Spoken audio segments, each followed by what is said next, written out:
যুগের পরে যুগ কেটে যায়, মানুষ তাকে ভোলে না, চলে না রে তাকে ছাড়া চলে না।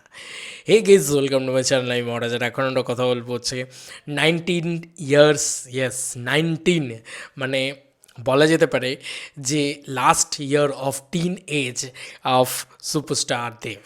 ব্যাপারটা কীরকম লাগছে না? 19 years of industry, superstar Dev. Yes, এখন ইন্ডাস্ট্রি বলা উচিত দেবদাকে। দেবদা তো ইন্ডাস্ট্রি হিটগুলোকে দেয়, ইন্ডাস্ট্রি ব্লকবাস্টারগুলোকে দেয়। তাই এখন বক্স অফিসের নিরিখে বলা উচিত দেবদাই ইন্ডাস্ট্রি এখন। এটা আমি বলছি। যাই হোক, 19টা বছর কেটে গেল বন্ধু, 19টা বছর কেটে গেল সেই আমাদের ছোটোবেলা, সেই অগ্নিশপথে ফ্লপ হওয়া। এবং খুব সুন্দর একটা পোস্ট করেছে ডিটিএস, পারলে দেখো, মানে দেবদা সুপারস্টার যে পেজটা রয়েছে তারা খুব সুন্দর একটা পোস্ট করেছে যে এই মানুষটা মানে বলছে যে 12টায় ছবি লেগেছে, 12:30 একটার ভিতরে ছবি নেমে গেছে, সে বাংলার আজকে সবথেকে বড় সুপারস্টার। তো জার্নিটা অত সহজ ছিল না বন্ধু, জার্নিটা অত সহজ ছিল না। তো যাই হোক, এই 19 বছর, 19টা বছর কেটে গেল দেবদার ইন্ডাস্ট্রিতে। মানে এটা নিয়ে আলাদা করে সেলিব্রেট বা সেলিব্রেশন মানতে হয়, কারণ 19 বছর একটা মানুষের কেটে গেল একটা ইন্ডাস্ট্রিতে। এর থেকে বড় আনন্দের আর কী হতে পারে যে আমরা মানে দুই প্রজন্ম বলা যেতে পারে, কারণ 12 বছর এক যুগ বলে, প্রায় আরও একটা 12 বছর আসতে চলেছে। মানে যুগের পর যুগ এই মানুষটা শুধু আনন্দই দিয়ে গেল, বা জেনারেশনের পর জেনারেশন এই মানুষটার ফ্যান হলো। কিভাবে হলো সত্যি মানে আমি জানি না, বাট আমি এইটুকু জানি মানুষটাকে খুব ভালোবাসি। আমরা সবাই বাসি, হয়তো গোটা বাংলা আজকে ভালোবাসে, যেখানে গুটি কয়েক দেব ফ্যান ভালোবাসতো, যারা দেব ফ্যান, দেবিয়ান নামে খ্যাত ছিল। তারপরে আস্তে আস্তে আস্তে আস্তে সেটা কোথায় গিয়ে পৌঁছালো, এখন গোটা বাংলার মানুষ সবাই দেবদার ভক্ত, শিরায় শিরায় রক্ত দেবদার ভক্ত। ইয়েস, তো এটা একটা দারুণ দুর্দান্ত মোমেন্ট। এবং ভাই কতগুলো দিন হয়ে গেল সে অগ্নিশপথ দিয়ে এসছে এবং নিজেকে ভেঙেছে প্রতিনিয়ত। মানে ছেলেটা অভিনয় করতে পারে না, তার আই লাভ ইউ বলো, তার অগ্নিশপথ বলো, দেখো, আর যা যা বলে দে তোর বাপ এসেছে, অভিনয় দেখো, অভিনয়ে তার কত বড় নিজেকে ভাঙন। এবং highest grosser of the year দিয়ে গেছে। যে ছেলেটাকে বলা হতো তোতলা, যে ছেলেটা চেষ্টা করছে, কিন্তু সেই ছেলেটা এত ট্রোল হওয়ার পরেও নাকি সেই হায়েস্ট গ্রসার অফ দ্য ইয়ারগুলো দিয়ে গেছে, সেই বক্স অফিসে সবথেকে বড় নাম্বারসগুলো জেনারেট করে গেছে। আজকের দিনে দাঁড়িয়েও যখন সবাই এটা ধরেই নিয়েছিল, আমরাও ধরে নিয়েছিলাম যে বাংলায় কমার্শিয়াল ছবি আর চলবে না, বা চলে না বাংলায় কমার্শিয়াল ছবি, সেই মার্কেটে দাঁড়িয়ে 20 কোটি টাকার বক্স অফিস কালেকশন দেওয়া নামটাও কিন্তু সুপারস্টার দেব। বাংলার প্রথম 50 কোটি টাকার কালেকশন নিয়ে আসার নামটাও কিন্তু সুপারস্টার দেব। দি সুপারস্টার না, আজকে বলা উচিত দি মেগাস্টার দেব। তো দাদাকে আজকে অনেক অনেক অনেক কনগ্র্যাচুলেশন। 19টা বছর হয়ে গেল ওনার ইন্ডাস্ট্রিতে এসে, আমরা বলতাম না 18 বছর ধরে একটা মানুষ ইন্ডাস্ট্রিতে রয়েছে, তো ওনার সাবালক উনি হয়ে গেলেন ইন্ডাস্ট্রিতে এসে থেকে। 19 বছর একটা ইন্ডাস্ট্রিতে কাটিয়ে ফেলা মানে মুখের কথা নয় ভাই, মুখের কথা নয়। এবং ওই 19টা বছরে দেবদা একটা কথা খুব সুন্দর করে বলে, আমি সেইটা বলবো তোমাদেরকে, সেটা বলেই আমার ভালো লাগবে, যে সুপারস্টার হওয়াটা সহজ, সুপারস্টারডামটাকে ধরে রাখাটা কঠিন। তো দেব হয়ে যাওয়ার পরে এই দেব ব্যাপারটাকে 18 বছর ধরে ধরে রাখা, এটা খুব ডিফিকাল্ট ছিল। তো এটা শাহরুখ খানও বলেন যে শাহরুখ খান হওয়াটা মানে এই স্টারডামটা পাওয়াটা সহজ, কিন্তু তারপরে সেটাকে ধরে রাখাটা কঠিন। তার পিছনে রয়েছে প্রচুর প্রচুর প্রচুর পরিশ্রম। একটা সুপারস্টার হতে গেলে অনেক অনেক অনেক পরিশ্রম লাগে, তবে গিয়ে সে সুপারস্টার হতে পারে। আর দেবদাকে আমি তো দেখেছি, এই মানুষটার জেদ এবং এই মানুষটার পরিশ্রম ভরপুর। জেদ মানে কিন্তু খারাপ জেদ নয়, যে ইগো আর জেদের ভিতরে অনেক ফারাক আছে। জেদ যে আমি এমন কিছু করব যেটাতে বাংলা ইন্ডাস্ট্রির গ্রোথ হবে। এবং আলটিমেটলি আফটার উত্তম কুমার অনেকেই বাংলা ইন্ডাস্ট্রির জন্য ভেবেছেন। উত্তম কুমারের পরে প্রসেনজিৎ চট্টোপাধ্যায় রয়েছেন, প্রসেনজিৎ চট্টোপাধ্যায়ের পরে জিদ্দা রয়েছে, জিদ্দার পরে দেবদা রয়েছে, এই ব্যাপারগুলো কিন্তু রয়েছে। কিন্তু আফটার উত্তম কুমার আমার মনে হয় যে ওই ইন্ডাস্ট্রিকে একা কাঁধে টেনে নিয়ে যাওয়া, এই জায়গাটা কোথাও গিয়ে বুম্বাদা কিছুটা করেছেন, অবভিয়াসলি কিছুটা না, পুরোটাই অনেকটাই করেছেন সেই সময় যখন দেবদা জিদ্দা ছিলেন না।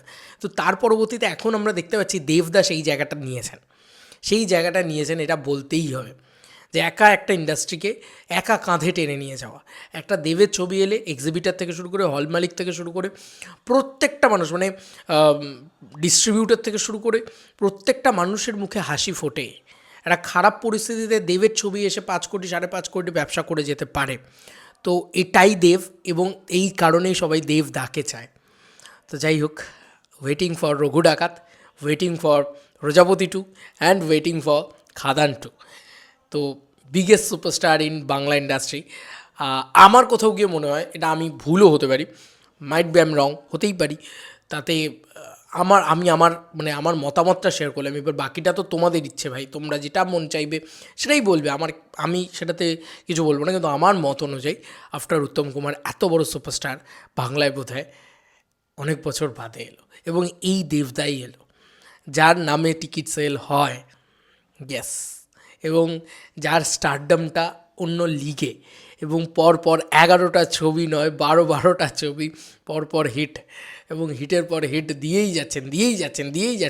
মানে এই হিট ট্র্যাকটা কিছুতেই থামবে না। এবং আমরা বুঝতেই পারছি রঘু ডাকাত হোক বা প্রজাপতি 2 দুটোই এত সেফ জোনের প্রজেক্ট, সেই দুটো হিট ট্র্যাকে থামবে না। তো 13, 14 এরকমভাবে চলতে থাকবে, এবং এই মানুষটা ফ্লপের নামই সেরকমভাবে শুনছে না, পর হিটের পর হিট দিয়ে যাচ্ছে। তো এটা একটা খুব কম দেখা যায়। এবং এই মানুষটা যখন পলিটিক্সেও গেছিলো তখনও কিছু মানুষ বলেছিল যে অমিতাভ বচ্চন পারেনি, বড় বড় স্টার্সরা পারেনি, লাইক কমল হাসান পারেনি, এত বড় স্টার্সরা পারেনি, তুমি কি করে পারবে? কিন্তু এই মানুষটা সেই অসাধ্যটা সাধন করেও দেখিয়ে দিয়েছে যে পলিটিক্সেও আছি, অ্যাট দ্য সেম টাইম আমার ফিল্ম কেরিয়ারও সেমভাবে গ্লো করে যাচ্ছে। ছেড়ে দেয়নি কিন্তু পলিটিক্সটাকেও ধরে রেখেছে, এবং সেখানেও জিতছে, পরপর 3বার জিতেছে।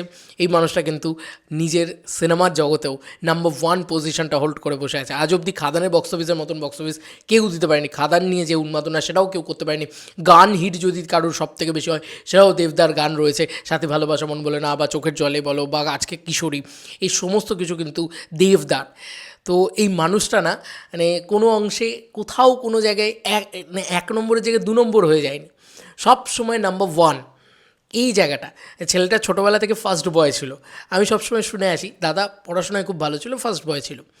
সে সব জায়গায় ফার্স্ট বয়, সে আজকে সুপারস্টার হিসেবেও ফার্স্ট বয়, নাম্বার 1 পজিশানটাই কিন্তু হোল্ড করেছে। সে বক্স অফিস হোক, সে গানের নিরিখে হোক, সে আজকে অ্যাওয়ার্ডের নিরিখে হোক, সে আজকে গোটা প্যান ইন্ডিয়া রিলিজও যদি আমরা বলি, প্যান ওয়ার্ল্ডের রিলিজ যদি আমরা বলি, সেক্ষেত্রেও কিন্তু অ্যামাজন অভিযান হিউজভাবে রিলিজ হয়েছিল, সেটার ক্ষেত্রেও হোক, সব দিক থেকে দেবদা কিন্তু নাম্বার 1 পজিশনটা হোল্ড করে বসে আছে সব দিক থেকে। আজকে খাদান যত অ্যাওয়ার্ড পেয়েছে, অত অ্যাওয়ার্ড কোনো কমার্শিয়াল ছবি পাই না, সেটাও পেয়েছে।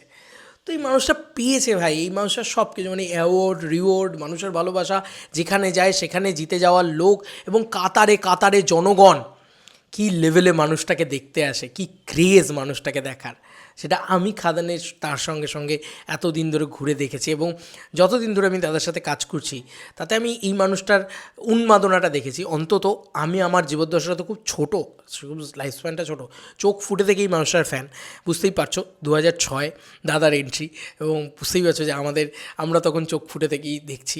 তো এরকম ক্রেজ না আমি অন্য কোনো সুপারস্টারের দেখিনি। এটা আমিও বলছি না, ছেড়ে দাও, আমি কাউকে ছোটো করবো না, এটা আমিও বলছি না, জিদ্দাকে ছোটো করছি না এখানে, প্লিজ আবার জিদ্দার প্রসঙ্গ টেনে এনে কেউ বলো না। আমি মুম্বাদা বা মিঠুনদা এদের তো ক্রেজ দেখিনি, এটা আমি দেখিনি, কিন্তু যিশুদা তো দেখেছে, স্বয়ং যিশু সেনগুপ্ত, তিনি গোটা ইন্ডিয়ার এত বড় বড় স্টারদের ক্রেজ দেখেছে। তিনি এটা বলছেন যে বাংলায়, আমি রেসপেক্ট রেখে বলছি, বুম্বাদা এবং মিঠুনদা এদেরকে রেসপেক্ট রেখে, যে দেবের মতন ক্রেজ, দেবের মতন উন্মাদনা আমি অন্তত চোখে দেখিনি। এটা যিশুদা বলেছে, আমি ভিডিও করেছি, আমার চ্যানেলেই রয়েছে। তো এই ছিল এখনকার মতো ভিডিও। 19টা বছর কেটে গেল দাদার ইন্ডাস্ট্রিতে, এরকমভাবেই বছরের পর বছর কাটুক, অমর হয়ে থাকো তুমি এই ইন্ডাস্ট্রিতে, এবং এই ইন্ডাস্ট্রি তোমাকে চায়। জাস্ট এখন দাদার কত 42, তো আমরা চাই যে দাদা একদম চুটিয়ে ছবি করুক, চুটিয়ে। এখনও ইন্ডাস্ট্রিতে আরও অনেক বছর বাকি, 30 বছর 50 বছর থাকুক দাদা, এটাই চাই। তোমাদেরকে আর কি মতামত এই ভিডিওটাকে নিয়ে জানিও কমেন্ট সেকশনে। চলো বন্ধুরা, নতুন কোনো ভিডিওতে দেখাবে, বাই।